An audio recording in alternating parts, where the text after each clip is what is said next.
silakan duduk Bapak Ibu. Masih semangat? Puji Tuhan. Nanti setelah firman baru kita yospan lagi. Amin. Harus lebih semangat dari yang tadi ya. Oke. Baik Bapak Ibu Saudara, kita siapkan hati kita. Kita mau mendengarkan sebagai kebenaran firman Tuhan. Haleluya.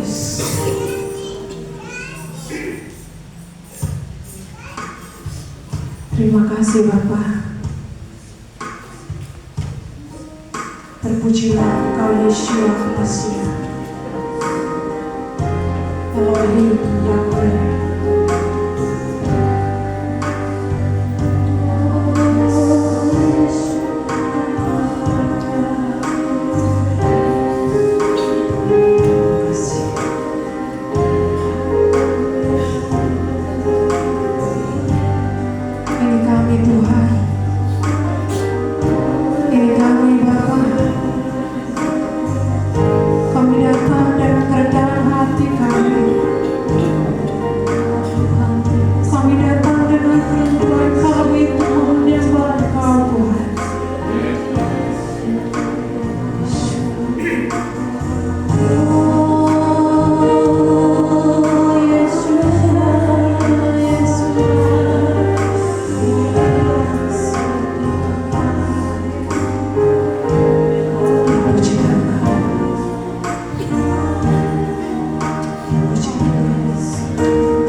Yahweh Elohim kami, Raja alam semesta, Engkau yang hadir dalam Ruach HaKodesh di tempat ini, membawa kami masuk dalam kemuliaan-Mu, menikmati kebaikan-Mu, menikmati kemuliaan-Mu.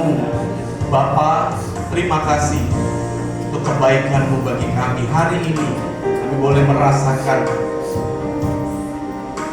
hadirat-Mu bersama-sama dengan saudara-saudara kami di tempat ini. Biarlah hati kami Tuhan terus dipenuhi oleh hadirat-Mu setiap saat kami dapat merasakan kehadiran-Mu dalam hidup kami, yang membuat kami tidak khawatir, yang membuat kami tidak takut, yang membuat kami berani untuk melakukan firman-Mu. Tuhan, kami akan mendengar firman-Mu. Mari Engkau yang menjamah setiap hati kami. Kau berkati, urapi hamba-Mu yang sederhana ini untuk menyampaikan firman-Mu dengan baik bagi kami semuanya. Kami siapkan hidup kami untuk firman-Mu. Dalam nama Tuhan Yesus Al-Masih kami berdoa. Haleluya. Amin. Silakan duduk Bapak Ibu Saudara sekalian. Shalom. Selamat malam. Puji Tuhan, kami boleh hadir di gereja ini bersama-sama dengan Bapak Ibu untuk menikmati hadirat Tuhan. Terima kasih kepada Bapak Gembala, Bapak Pendeta Caleb yang sudah mempercayakan pemberitaan firman Tuhan ini bagi kami malam hari ini. Nah, saudara-saudara, ada ungkapan yang berkata, tak kenal maka kenalan. Jangan sayang-sayangan dulu. Tak kenal maka kenalan. Ya, perkenalkan, saya Pendeta Roy Effendi Mutar-Mutar. Bersama saya hadir Bapak Gembala saya, Bapak Pendeta Yahya Iskandar. Kami dari Jakarta melaksanakan seminar dalam 2 hari ini. Mungkin dari antara saudara-saudara juga ada yang datang kemarin di GBT Siloam ya. Kami dari Gereja Bethel Tabernakel, terima kasih untuk hari ini bersama-sama dengan saudara. Saudara, kalau kemarin saudara hadir, maka kita mendengar bahwa sesungguhnya kita harus memfokuskan hidup kita itu pada paradigma anugerah. Ya, kemarin kita sudah dengar bahwa ternyata memang Tuhan itu sudah lebih dahulu mengampuni kita. Bahkan ketika kita masih berdosa, Dia memberikan kasih yang tanpa syarat, unconditional love. Saudara, saya percaya ketika kita semuanya itu bisa fokus dalam paradigma anugerah, hidup kita berubah, saudara-saudara. Cara pandang kita berubah tentang kita, tentang orang lain, tentang masalah, tentang Tuhan. Cara pandang kita berbeda. Nah, hari ini saudara-saudara, saya ingin melanjutkan itu dalam konteks yang berbeda. Saya memberi judul firman Tuhan hari ini adalah hidup apa kata Tuhan. Hidup apa kata Tuhan. Kita banyak melihat, kebetulan saya juga seorang guru agama di tingkat SMA, di tingkat SMP juga. Saya melihat di kehidupan anak-anak remaja itu seringkali mereka rapuh. Mereka itu suka enggak tahan dengan apa kata orang tentang mereka. Mereka suka enggak tahan, saudara-saudara. Sehingga dampaknya mereka itu suka mendesak orang tuanya. Karena mereka enggak mau seperti itu. Sementara mungkin orang tuanya kurang mampu. Dan itu akhirnya menjadi satu masalah. Nah, hari ini, saudara-saudara, kita bersama-sama mau belajar untuk hidup apa kata Tuhan. Bukan kata orang lain, bukan kata dunia ini, bukan kata masalah dan pergumulan kita. Ya. Iya, saudara-saudara, kita melihat bahwa ada pengetahuan tentang Tuhan. Yang saya pernah baca, saudara-saudara, bahwa ada 3 jenis pengetahuan tentang Tuhan. Dan ini juga disoroti, dipahami sebagai bentuk iman. Nah, yang pertama, saudara-saudara, ini namanya notisia. Notisia itu kita perlu mengetahui fakta-fakta tentang Tuhan. Maka itu kita perlu membaca kitab suci. Kita perlu memiliki pengetahuan tentang kitab suci. Itu perlu, saudara-saudara. Kami di Tangerang Selatan, Provinsi Banten, itu ironis. Kebetulan saya ngajar SMA negeri. Seharusnya di SMA negeri itu anak-anak setidaknya tahu kisah-kisah tentang kisah-kisah di Perjanjian Baru, cerita-cerita Tuhan Yesus. Harusnya tahu cerita-cerita tentang kitab suci di Perjanjian Lama, harusnya tahu. Tapi seringkali saya tanya, tahu nggak tentang Gideon? Nggak tahu.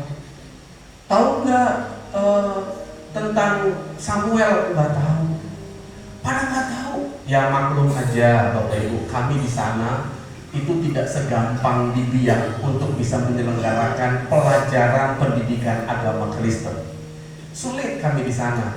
Sehingga waktu SD mereka nggak punya guru agama Kristen, SMP nggak punya guru agama Kristen, masuk SMA ketemu saya guru agama Kristen. Jadi harusnya mereka punya prasyarat mengikuti pelajaran di SMA, tapi prasyarat itu mereka nggak mumpuni.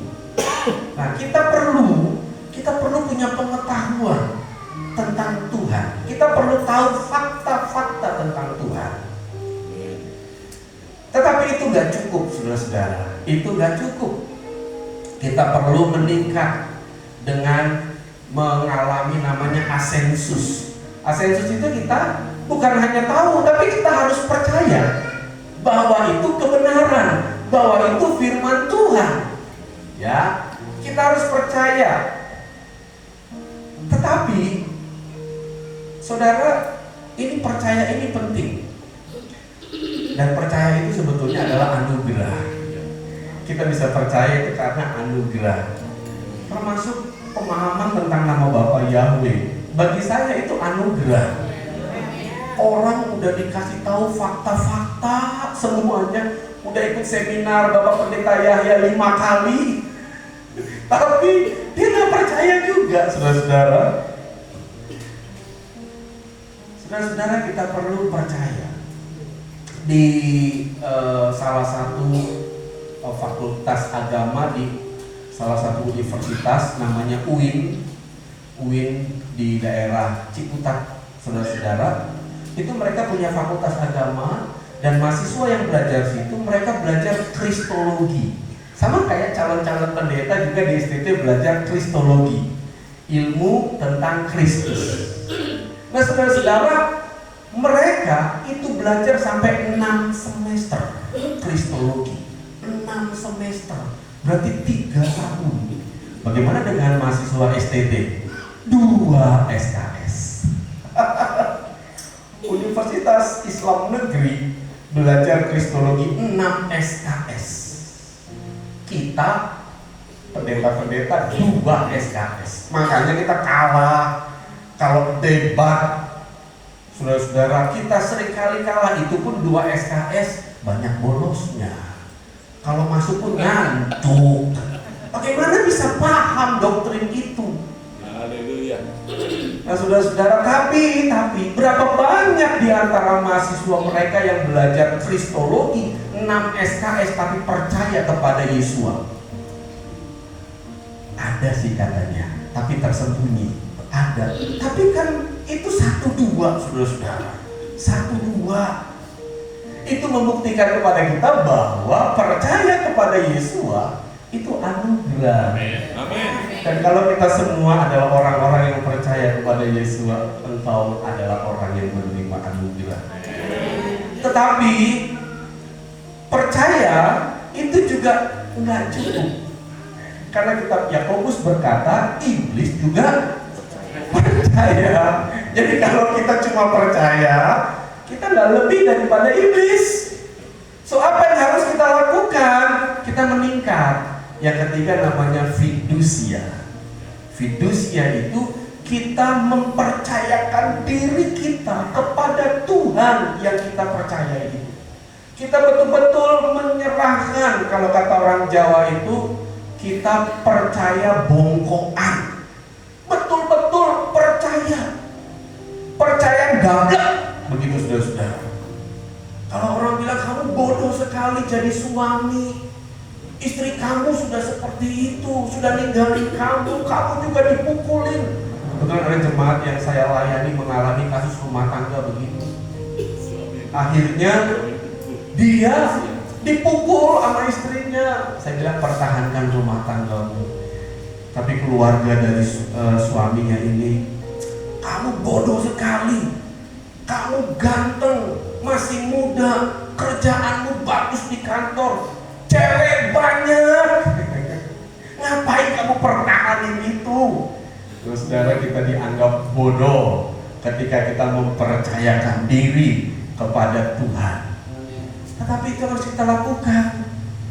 Kita mau mempercayakan diri kita kepada Tuhan. Kita harus sampai kepada tahap itu, saudara-saudara. Jangan cuma tahu, jangan cuma percaya, tetapi trust in God. Kita mempercayakan diri kita apapun yang terjadi.